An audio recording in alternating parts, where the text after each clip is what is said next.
Good evening बच्चों, I hope आप सब ठीक ठाक हो गए और साथ साथ पढ़ाई कर रहे हो।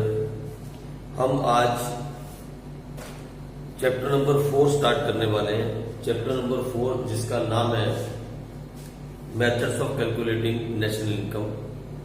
आज हम उस चैप्टर पे आ गए जो 6 मार्क्स का चैप्टर है और यहाँ पे हम 3 मेथड पढ़ेंगे टू कैलकुलेट नेशनल इनकम। एक वैल्यू एडेड मेथड, दूसरा इनकम मेथड और तीसरा एक्सपेंडिचर मेथड। ये 3 मेथड्स के बारे में थोड़ी थोड़ी नॉलेज हमने पीछे गेन की थी जब हम पढ़ रहे थे सर्कुलर फ्लो ऑफ इनकम। वहां हमने इसके बारे में थोड़ी सी नॉलेज गेन की थी, जहां हमने 2 टॉपिक पीछे पढ़े थे। नेशनल इनकम क्या होती है वो हम पढ़ चुके। नेशनल इनकम डोमेस्टिक इनकम में एनफीफा को प्लस करके निकाली जाती है, वो भी हम पढ़ चुके।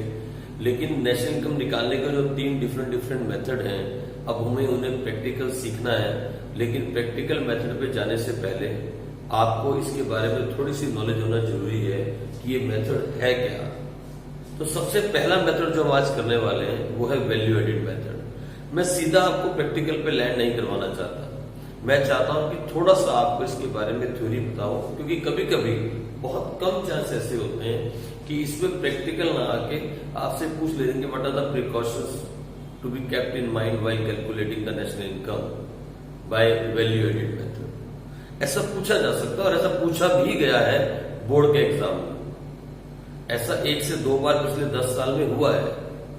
तो इसीलिए हम चांस नहीं ले सकते, हमें किसी भी हालत में चांस नहीं लेना, किसी भी हालत में हमें चांस नहीं लेना है।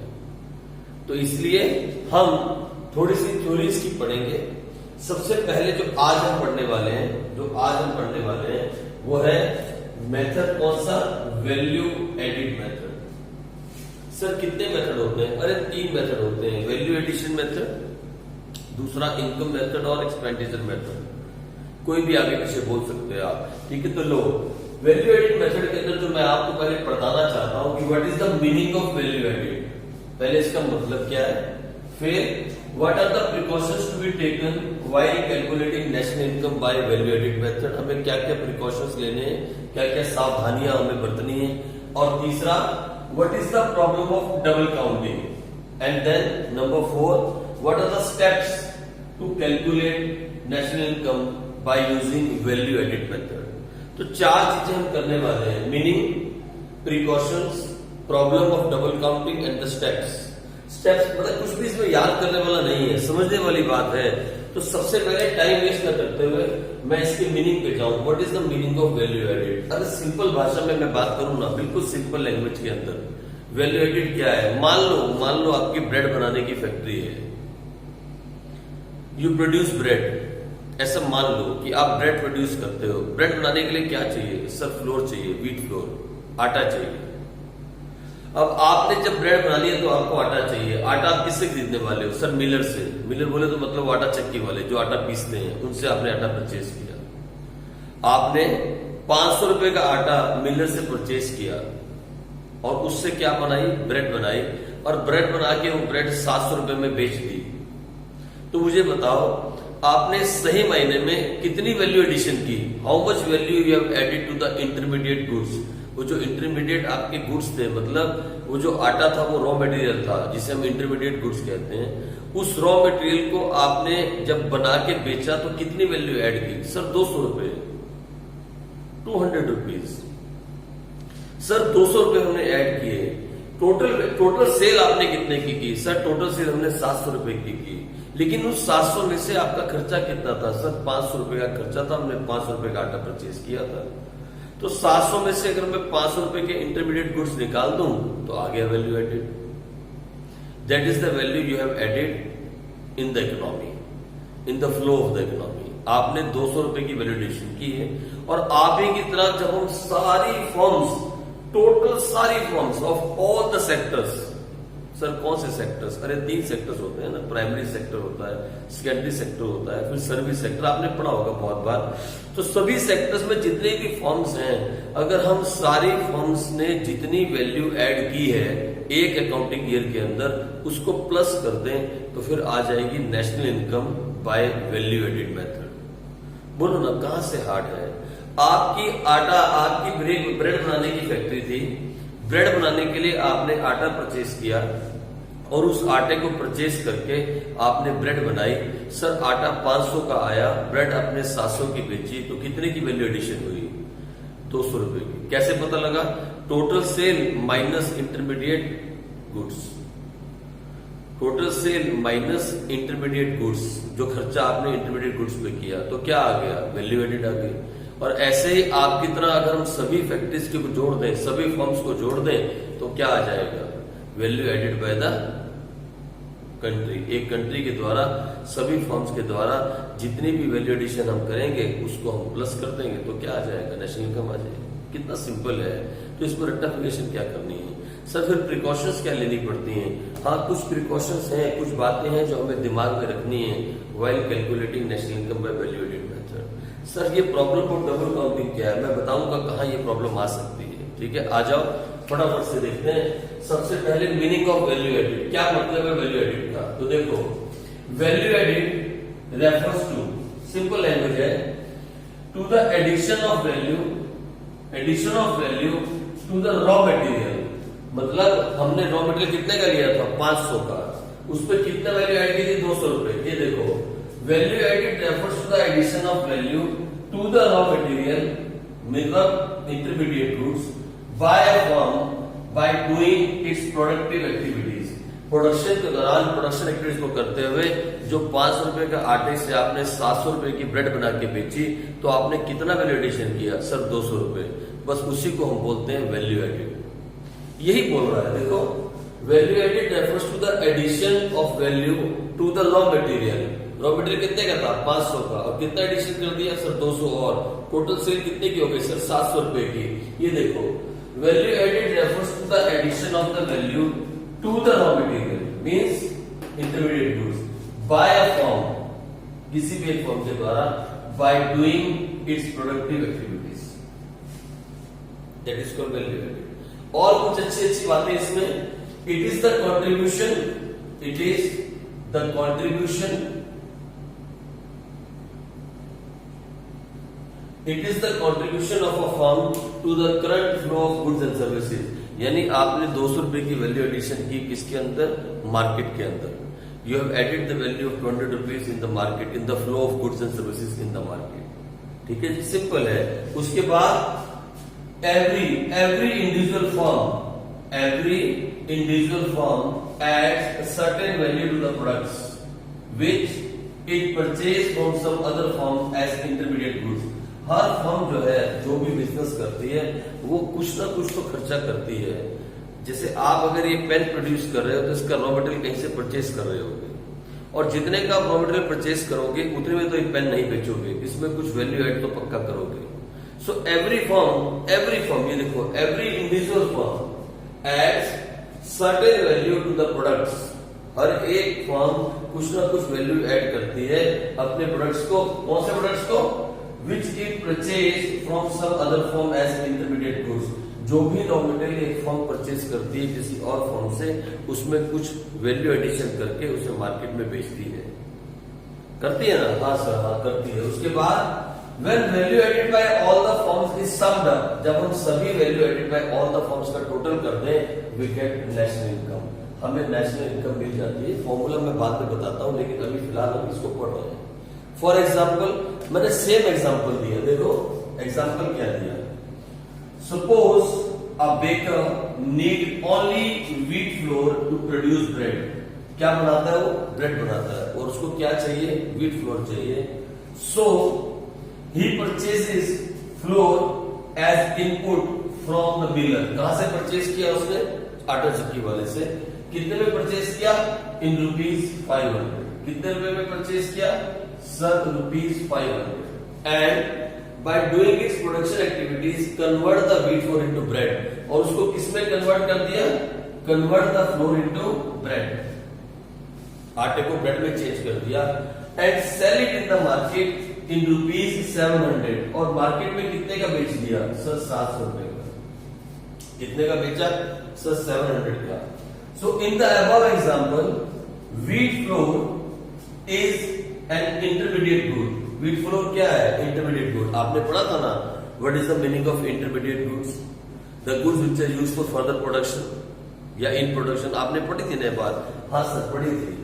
Wheat flour is an intermediate good and bread is the output. Bread क्या है? जो निकल के आया, आउटपुट मतलब sale. And bread is the output, its value is ₹700। कितनी वैल्यू है? ₹700। So the difference between the value of output and intermediate consumption is the value added। मतलब the difference between, जो इन दोनों के बीच का डिफरेंस है, जो इन दोनों के बीच का डिफरेंस है, उसी को हम क्या बोल देते हैं? उसको हम बोल देते हैं वैल्यू एडेड। तो कितनी वैल्यू ऐड की गई सर इसके अंदर? इस एग्जांपल में कितनी वैल्यू ऐड हुई? इस एग्जांपल में ये देखो, value of output minus intermediate, कितनी वैल्यू ऐड हुई? 200। तो वैल्यू एडेड, कितनी वैल्यू ऐड हुई? 700 माइनस 500 into 200। तो 700 क्या था? It was the value of output मतलब सेल्स। वैल्यू ऑफ आउटपुट मतलब सेल्स।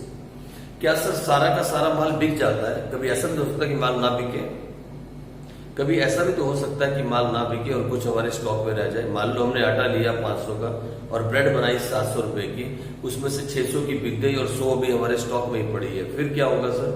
मैं बताऊंगा, मैं बताता हूं, इससे आगे मैं वही बताने वाला हूं। लेकिन आप ये समझो कि कंसेप्ट है क्या, बहुत बड़ी बड़ी बातें नहीं है, बहुत छोटी छोटी बातें।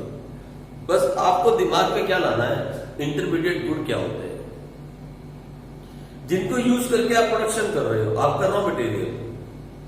सबसे बड़ा इंटरमीडिएट गुड क्या है एक फॉर्म के लिए? उसका रॉ मटेरियल।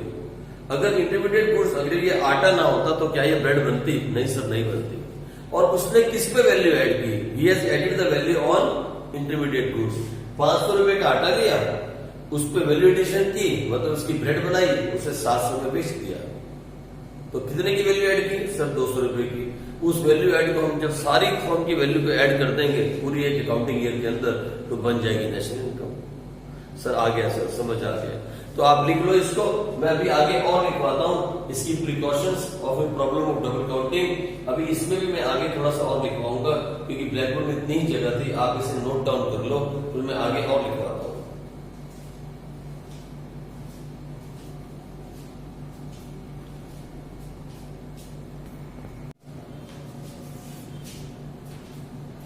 लो, यहाँ पे दो वर्ड्स आए थे जब हम डेफिनेशन को पढ़ रहे थे और हम वैल्यू एडेड मेथड को समझ रहे थे, तो दो वर्ड्स बीच में आए थे। एक आया था इंटरमीडिएट कंजम्पशन, इंटरमीडिएट कंजम्पशन, और दूसरा वर्ड आया था VOO, वैल्यू ऑफ आउटपुट। यहाँ दो ये वर्ड्स हमारे बीच में आए थे, तो हम इन दोनों के बारे में भी डिटेल में जरा पढ़ लें। ये बहुत छोटी छोटी बातें हैं, लेकिन बहुत कंफ्यूजिंग हो जाती है अगर आपको इसके प्रॉपर तरीके से नॉलेज नहीं दी गई। मैंने जिस हिसाब से नोट्स प्रिपेयर किए ना, I can give you, I can bet you, कोई भी आपको इस तरीके से इसको डिटेल में नहीं बताएगा। कोई भी टीचर इतना डिटेल में नहीं जाना चाहता, और ये फिर गलती हो जाती है और 6 नंबर मिस हो जाते हैं। बहुत छोटी छोटी सी बातें हैं, मैं समझाना चाहता हूं। इंटरमीडिएट कंजम्पशन क्या होती है, ये देखो, the use of intermediate goods in the production process is termed as intermediate consumption.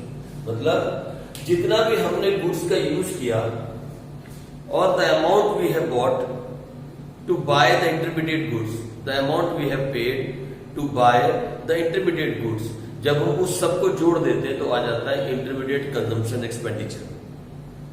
या जितने भी हमने गुड्स बाय किए टू डू द प्रोडक्शन, मतलब रॉ मटेरियल, अगर हम उसको जोड़ दें तो आ जाएगा इंटरमीडिएट कंजम्पशन, और उसकी वैल्यू को जोड़ दे तो आ जाएगा intermediate consumption expenditure, IC, that is called intermediate consumption. Simple है।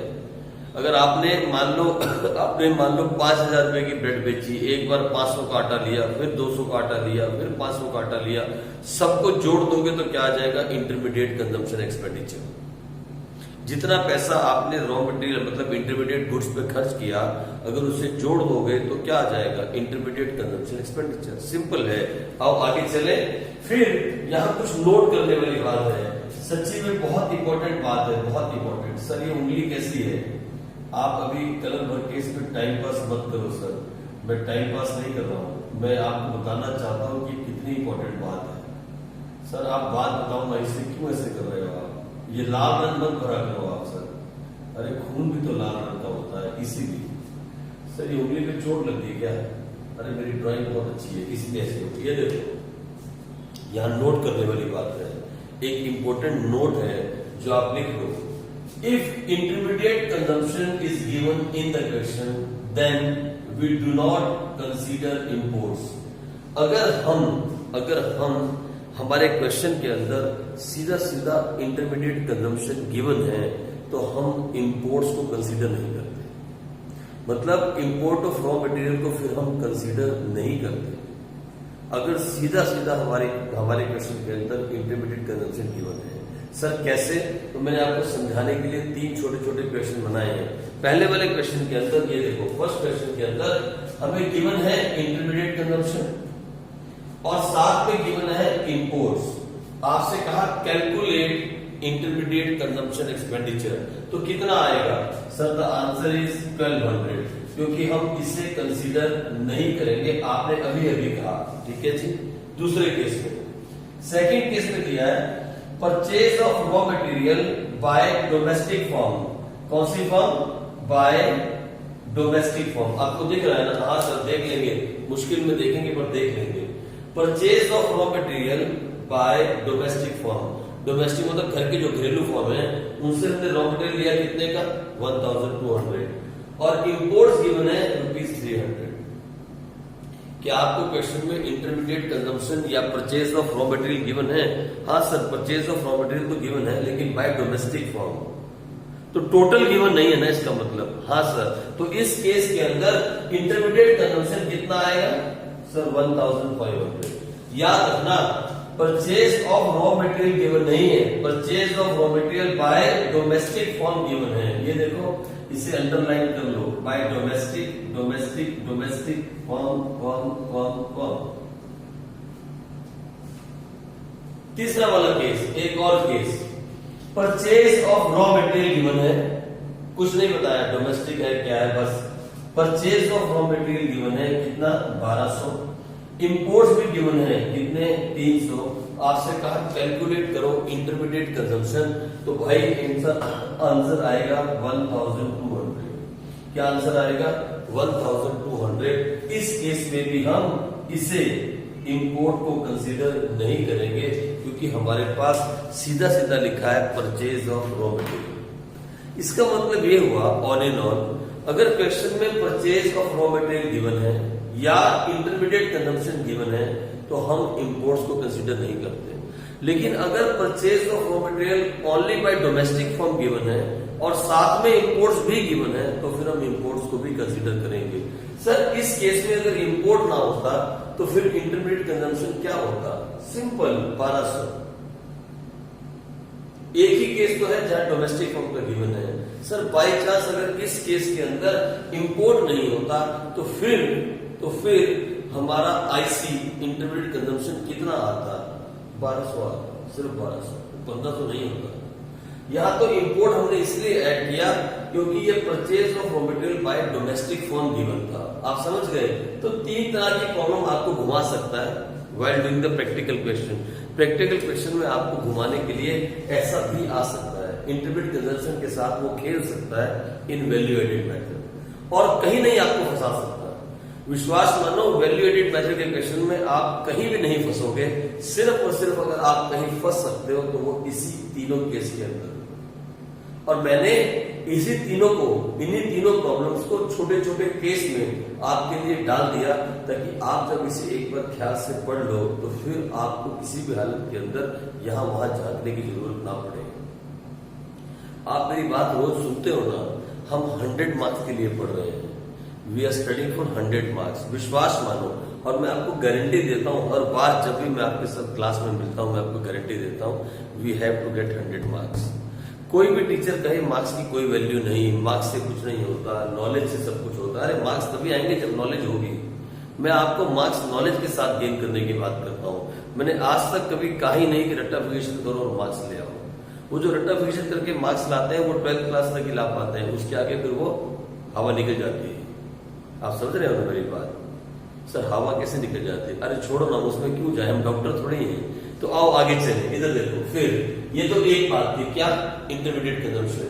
दूसरी वैल्यू ऑफ आउटपुट क्या होती है, इसमें देखिए क्या है, value of output means VOO refers to the market value of all goods and services produced during a period of 1 year. एक साल के अंदर जितने भी गुड्स हमने प्रोड्यूस किए उनकी मार्केट वैल्यू मतलब सेल्स। VO क्या हो गया, the market value of all the goods purchase during a period, during 1 year period. हो क्या खत्म। हाउ टू कैलकुलेट VO को कैलकुलेट कैसे करते हैं, इसके दो केस हैं। दो तरह से काम हो सकता है, एक तो जितने भी गुड्स आपने प्रोड्यूस किए वो सारे बिक गए, या जितने आपने प्रोड्यूस किए वो सारे नहीं बिके, कुछ बच गए। मैंने कहा था कुछ बच जाए तो क्या करेंगे, ये देखो। तो दो केस बनते हैं, व्हेन एंटायर आउटपुट मतलब सारे गुड्स बिक गए, और when entire output is not sold, इसमें सोल्ड है इसमें नॉट सोल्ड है। अगर सारे बिक गए तो VO is equal to sales, और अगर सारे नहीं बिके तो फिर VOO is equal to sales plus change in stock. Sir ये चेंज इन स्टॉक क्या होता है, अरे closing stock minus opening stock, यार कितना बार अकाउंट्स में पढ़े हो। तो चेंज इन स्टॉक क्या होता है, closing stock minus opening stock. Opening minus closing मत कर देना, क्लोजिंग माइनस ओपनिंग। साल के शुरुआत में कितना स्टॉक था और आज साल के लास्ट में कितना स्टॉक है, तो लास्ट वाले में से शुरू के स्टॉक को माइनस करोगे तो क्या आ जाएगा, चेंज इन स्टॉक। तो sales plus change in stock. अब VO के अंदर भी कुछ केसेस बनते हैं। VO ये देखो क्या लिखा है, बहुत इंपॉर्टेंट नोट है, इसे आप इंपॉर्टेंट नोट में डालो। नोट क्या, if sales are given in the question then we do not include exports. जैसे यहां हमने इंपोर्ट को इंक्लूड नहीं किया था, यहां पे हम एक्सपोर्ट्स को इंक्लूड नहीं करते। यहां देखो ना क्या लिखा था, अगर IC गिवन है तो हम इंपोर्ट को इंक्लूड नहीं करते, और यहां इस क्वेश्चन के अंदर अगर हमें सेल्स गिवन है, if sales are given in the question we do not include exports. हम एक्सपोर्ट्स को इंक्लूड नहीं करते। क्यों, देखो दो छोटे छोटे केस मैंने आपके लिए बनाए। पहले केस के अंदर आपको सेल्स गिवन है, कितनी, 1000 करोड़ या 1000 रुपीज लगा लो। एक्सपोर्ट भी गिवन है, कितना सर 500। आपसे कहा कैलकुलेट VOO, तो कितना आएगा VO सर 1000, क्योंकि हम एक्सपोर्ट को इंक्लूड नहीं करेंगे सर, क्योंकि सेल्स गिवन है।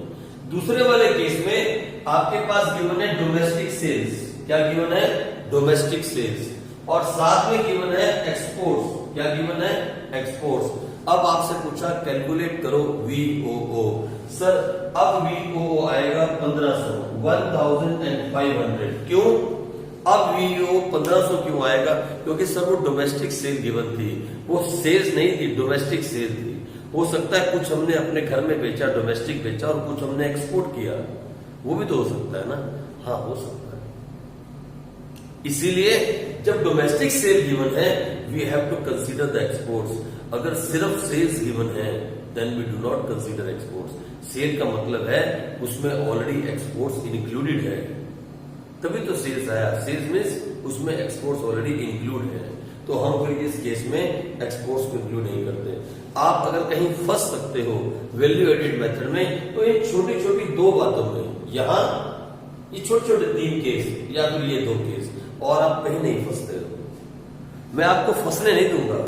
सारी क्लास में सब हम बिल्कुल लेट है, मैं मानता हूं कि बाकी सेंटर्स में, बाकी ट्यूशन सेंटर्स में, बाकी टीचर्स ने पूरी पूरी बुक्स करवा दी है, मैं उनको फॉलो नहीं कर रहा हूं। मैं आपको फिर एक बार बोलता हूं, हम सिलेबस भी कंप्लीट करेंगे, हम उसकी 2 बार रिवीजन भी करेंगे, और हम कम से कम 15 से 20 टेस्ट भी अरेंज करेंगे, फुल फ्लैश टेस्ट। हम चैप्टर वाइज टेस्ट तो ऑलरेडी ले रहे हैं, आप एक टेस्ट दे चुके हो, हम फुल फ्लैश टेस्ट भी अरेंज करेंगे। इसलिए आप चिंता मत करो, आप चिंता नहीं करो, बस आपको ये ध्यान में रखना है, आपको अपने मम्मी पापा को और अपने दिल को ये बात समझानी है कि ये जो क्लास टेस्ट होंगे ना, ये छोटे छोटे टेस्ट जो आपकी मैडम लेंगी, इसमें आपके मार्क्स नहीं आएंगे। इसमें बेशक आप स्कोर नहीं कर पाओगे, मैडम दूसरी बुक करवा रही होंगी, मैडम कोई दूसरी यूनिट करवा रही होंगी, आप बहुत पैनिक मत हो जाना। आपको पैनिक नहीं होना, क्योंकि हमें तो फाइनल मार्क्स लाने हैं, फाइनल पेपर में मार्क्स लाने हैं, यही हमारा टारगेट रहता है हमेशा +2 के अंदर। हम नॉलेज को साथ लेके पढ़ रहे हैं, ठीक है जी। चलो ये आप नोट कर लो, फिर मैं आगे चलता हूँ नेक्स्ट टॉपिक में, which is the precautions. Precautions to be taken while calculating national income by using value output method. आप इसे नोट कर लो जल्दी से।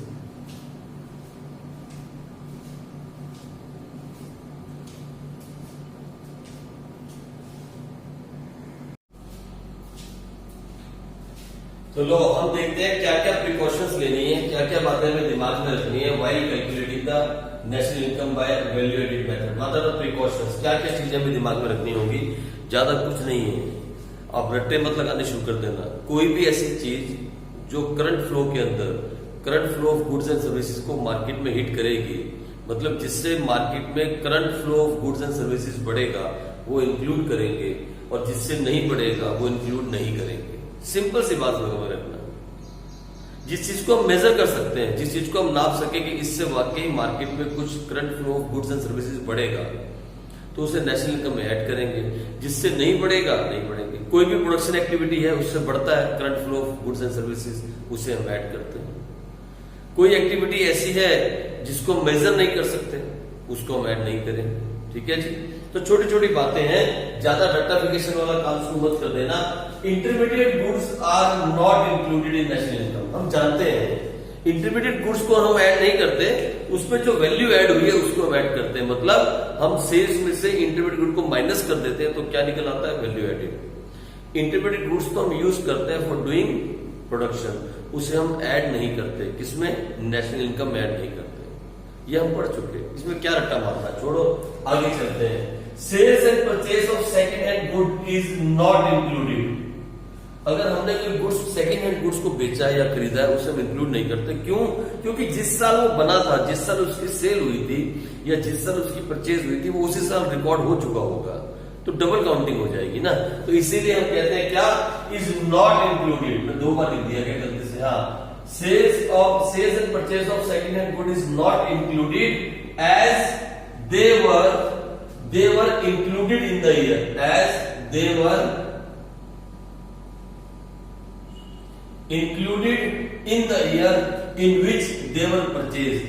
जिस साल हमने उनको परचेज किया था, हमने उसी साल रिकॉर्ड कर दिया होगा। अब तो हम उसको रीसेल कर रहे हैं, उसको हम नहीं करते। हाँ, लेकिन बड़ी इंपॉर्टेंट बात है, but any commission on sale and purchase of these goods are included। हाँ, अगर हमने सेल्स एंड परचेज करते हुए कुछ कमीशन कमाया या किसी को कमीशन दिया, that has to be included, क्योंकि वो प्रोडक्टिव सर्विस है। अगर कोई कमीशन एजेंट को हमने कमीशन दिया to sell our used car, तो फिर उसने जो कमीशन कमाया उसको वो इंक्लूड करेगा, क्योंकि उसके लिए वही प्रोडक्शन एक्टिविटीज है, उसकी वही मेन एक्टिविटी है। लेकिन sale and purchase of car का जो अमाउंट है, उसे हम इंक्लूड नहीं करेंगे। किसमें? नेशनल इनकम के अंदर, क्योंकि वो सेकंड हैंड गुड्स है। आ जाओ तीसरा, simple. Production of services, production of services for self consumption. मतलब जो मम्मी आपके लिए घर में काम करती है ना सारा दिन, क्या मम्मी को कुछ पैसे आप देते हो? नहीं देते सर। सारा दिन सुबह से लेकर शाम तक काम करती है, हम उसको मेजर नहीं कर सकते कि उसकी कितनी मेहनताना बनेगा, उसको कितना देना चाहिए। So we do not include it. No doubt वो काम करती है, लेकिन हम उसे इंक्लूड नहीं कर सकते। किचन गार्डनिंग, किचन के साथ आप एक छोटा सा गार्डन बना लेते हो, सारा दिन उस गार्डन में लगे रहते हो, उसमें सब्जियां लगाते हो, सब कुछ करते हो, पैसे बचते हैं ना? हाँ सर, लेकिन हम उसे इंक्लूड नहीं कर सकते। क्यों? हम क्योंकि हम मेजर नहीं कर सकते। हम सारे दुनिया में कितने किचन गार्डन है, उसको सारे इंडिया में मेजर नहीं कर सकते। तो यही बात है। देखो, production of services for self consumption is not included, like service of a housewife, kitchen gardening. क्यों नहीं इंक्लूड करते? Because it is difficult to measure their market value. ये बहुत डिफिकल्ट है उनकी मार्केट वैल्यू को ढूंढना, इसलिए हम इंक्लूड नहीं करते। ठीक है, नो डाउट इससे पैसा बचता है, लेकिन इंक्लूड नहीं करते। फिर paid services like drivers, private tutors, etc is included. क्या पेड हो गया ना, पेमेंट हो रही है। आपने घर पे ट्यूटर बनाया, उसको पेमेंट की, तो मार्केट में फ्लो बढ़ा ना गुड्स एंड सर्विसेज का, वो पैसा मार्केट में जाएगा ना, उससे फ्लो बढ़ा, the current flow of goods and services. कोई भी ऐसी चीज जिससे करंट फ्लो बढ़ेगा, वो इंक्लूड की जाएगी। ठीक है जी, आगे आ जाओ। फिर production of goods for self consumption is included. अगर हमने खुद के कंजम्पशन के लिए गुड प्रोड्यूस किया तो इंक्लूड किया जाएगा। जैसे a car use by the car producer. अब एक कार बनाने वाली कंपनी है, वो अपनी कारों का यूज करती है to bring their staff from home and to take their staff to home, मतलब घर से लाने जाने तो वो इंक्लूड करना पड़ेगा। अगर वो अपनी कार ना यूज करती तो कार हायर करती, तो वो इंक्लूड करना पड़ेगा। ठीक है जी, आ जाओ आगे। Next, imputed value of owner occupied house should be included, यानी आपके अपने घर का किराया, अगर आप उस घर में ना रहते तो कहीं बाहर रहते, उसका किराया देना पड़ता, तो आपके अपने घर के किराए को हम एस्टिमेट करेंगे, ऑनर्स हाउस जो मालिक होते हैं कंपनियों के, और फिर उसको इंक्लूड करेंगे। द इम्प्यूटेड रेंट, इम्प्यूटेड का मतलब होता है खुद के घर का किराया जहां पे आप रह रहे हो, दे नहीं रहे हो लेकिन उसको हम एस्टिमेट कर लेंगे मार्केट रेट के हिसाब से। और imputed value of production for self consumption is included, मतलब खुद के लिए अगर आपने कुछ प्रोडक्शन की, जैसे for example wheat produced by a farmer,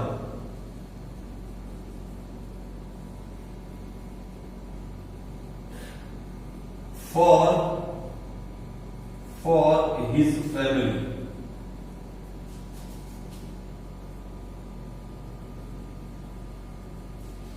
एक किसान जब गेहूं उगाता है तो कुछ मार्केट में बेच देता है और कुछ घर में अपनी फैमिली रखता है, तो उसको भी हम इंक्लूड करेंगे, उसको भी हम इंक्लूड करेंगे। इसमें ज्यादा कंफ्यूज नहीं होना, ये छोटी छोटी 5-7 बातें जो दिमाग में रखनी है। ठीक है जी, छोटी छोटी 5-7 प्रिकॉशंस जो बातें आपको दिमाग में रखनी है while calculating the national income by value added method. ठीक है, आज हमने इसका मीनिंग देखा, और मीनिंग के अंदर फिर हमने इंटरमीडिएट गुड्स की छोटे छोटे केसेस देखे, वैल्यू ऑफ आउटपुट कैसे कैलकुलेट करते हैं उसको देखा, उसके भी अच्छे अच्छे केसेस देखे, वो भी हमने किया। उसके बाद हमने सेकंड नंबर पे हमने क्या किया, प्रिकॉशंस क्या करने चाहिए वो भी हमने किया। ठीक है, तो आज हमने जो टॉपिक खत्म किए ये प्रैक्टिकल निकालने के लिए बहुत यूजफुल है, अगर आप इनको सही मायने में, अगर आप इनको सही मायने में पढ़ोगे। तो आज हमने जो खत्म कर दिया, जो हमने आज खत्म कर दिया, आप उसकी एक बार रिवीजन कर लेना, आप इसकी एक बार रिवीजन कर लेना, आप इसकी रिवीजन अच्छे से कर लोगे तो फिर कल हम करेंगे the problem of double counting. बस जैसे ही हम प्रॉब्लम ऑफ डबल काउंटिंग खत्म करेंगे and how to avoid that problem उसको पढ़ेंगे, उसके तुरंत बाद मैं आपको प्रैक्टिकल क्वेश्चंस के ऊपर ले जाऊंगा और 5, 7, 10 प्रैक्टिकल क्वेश्चंस मैं आपको करवा दूंगा, फिर आप अपनी किसी भी बुक के सभी क्वेश्चंस के आंसर निकाल लेंगे। ठीक है, तो कल मिलेंगे बच्चों, तब तक के लिए बाय। आप पढ़ो और पढ़ते पढ़ते साथ साथ इसकी रिविजन करते रहो, जो हमने आज पढ़ा उसको आप अच्छे से रिवाइज करो।